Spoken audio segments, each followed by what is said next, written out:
If you struggle with shyness or social anxiety, check out our free No BS training course with actual useful advice you can do from home. None of that just get out there nonsense. The link is in the description below. For now, let's get to today's question.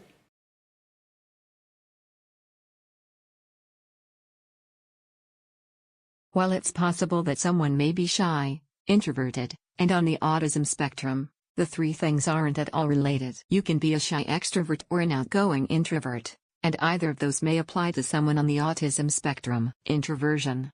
In its simplest terms, an introvert is someone who regains energy through being alone. They get their energy from an internal source. Being introverted doesn't mean being shy or socially awkward or disliking people. In fact, many introverts love spending time with people, and are very socially adept. However, being amongst crowds, noise, and bustle is physically, mentally, and emotionally exhausting for an introvert. Many introverts will avoid spending a lot of time in highly social situations for that reason. The opposite of an introvert is an extrovert, which is to say, someone who regains energy through external sources. For an extrovert, being amongst crowds, noise, and bustle fills them with energy, so they tend to seek out such situations. Note: introversion and extroversion actually exist on a spectrum. Most of us fall somewhere in the middle. It just happens that modern society has decided extroversion is normal or, at least, preferable, which is, in the vernacular, a load of twaddle. Shyness. Someone who is shy feels anxious or fearful about interacting with other people. They may desperately want to find connection with others. They may, in fact, be highly extroverted and need interaction with others in order to energize, but their social fears hold them back. Someone who is shy may avoid talking to people for fear of being judged or ridiculed. Like an introvert, a shy person may avoid highly social situations, but in this case the avoidance comes from a place of fear.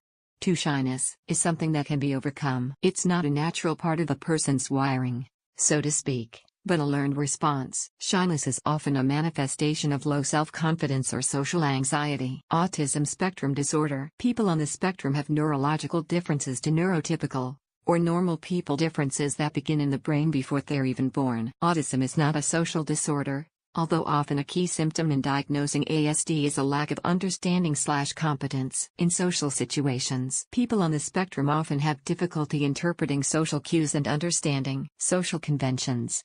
Or, rather, people on the spectrum have difficulty instinctively doing those things. Many people with ASD can learn how to do both. Autism exists on a spectrum, and is the term used to describe a particular neurological difference. It's not related to introversion/extroversion or shyness directly, although feeling different may lead to someone with ASD becoming shy out of fear of being rejected. Footnotes 1. Psychology Today 2. Psychology Today. As we learn more about the neurology involved, some now and compelling theories have come forward.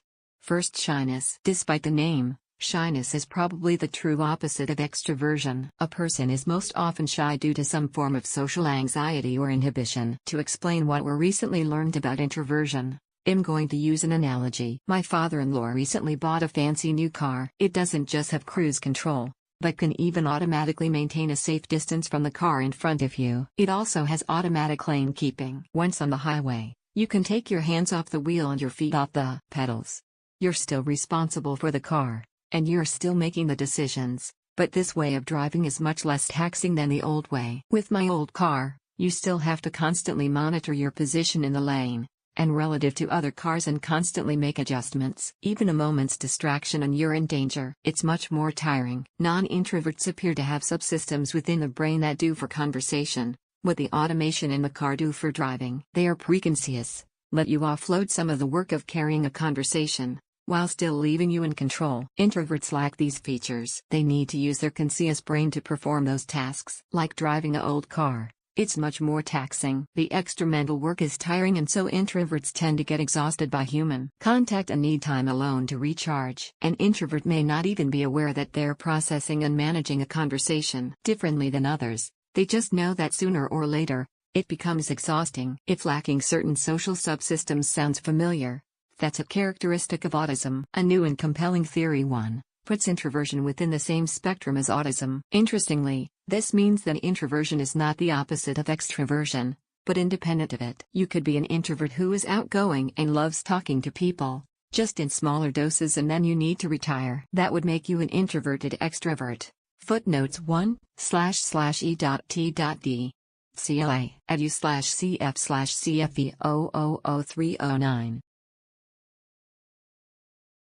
Photo by Wilhay55 via Flickr, Creative Commons. And the whole energy discussion about how being with people drains us while it energizes extroverts is compelling, but nobody has really been able to pin down empirically what that means. What is energy, in this context? Full source, 4 Ways to Overcome Shyness in 14 Days, Moldita. Well, a very interesting young thinker, Jennifer O. Grimes, has noticed this too. Webb already heard Grimes' energy theory, and Webb heard from her mentor, Jonathan M. Cheek, at Wellesley. There is such a struggle at what is at the core of introversion/extroversion, Grimes told me in a recent interview. What we were noticing was a popular movement to bring a little more clarity to the definition, but there's not been an awful lot of psychometric work with that. Grimes, Cheek, and Norm developed a 4-factor model of introversion, dividing it into social introversion, prefers solitude to people, thinking introversion, reflective and introspective, anxious introversion, shy and ruminative,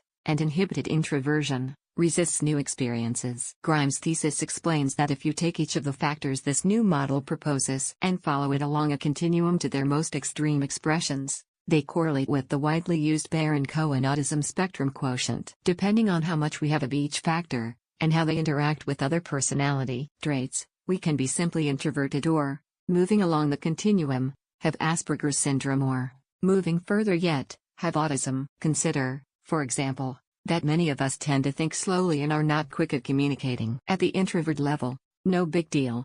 Take that communication difficulty and move it along the scale Grimes proposes and you get to Asperger's and then autism. Same with our tendency to focus deeply. At the healthy end of the scale that can be perseverance. Take it further, and you hit perseveration, which is not so good. Grimes suspects Aaron's sensitivity theory is outside of introversion. That sounds like it belongs more in openness. The tendency to become frazzled and overwhelmed coupled with physical sensitivity is its own thing. Grimes' theory is an interesting approach to pinning down the slippery definition of introversion and, she says, it might help us gain deeper understanding of autism. There are some things we haven't yet figured out about autism that we have figured out about introversion. Introverts who do spend a lot of time in introspection have a good account of what it's like. We could use the studies that we've done so far, with both areas, to perhaps scaffold each other. Damn dude. You don't like introverts that much that you think they are on the autism spectrum. Anyways, an introvert is someone whose natural state is solitude. Not that they prefer to be alone all the time, just that when they are socializing for too much they get exhausted. Think of it as social interactions are draining to them. Conversely, an extrovert is energized by social interactions. Being shy is when you want to talk to someone but for some reason just can't. This is different from an introvert. If an introvert wants to talk to someone they will. They may get exhausted after a while and eventually want to be left alone. But this is different than wanting to talk with someone and being unable to. Generally, being shy stems from a psychological issue. Introverts very well could be shy, however being shy is not exclusive to introverts. Extroverts can also be shy.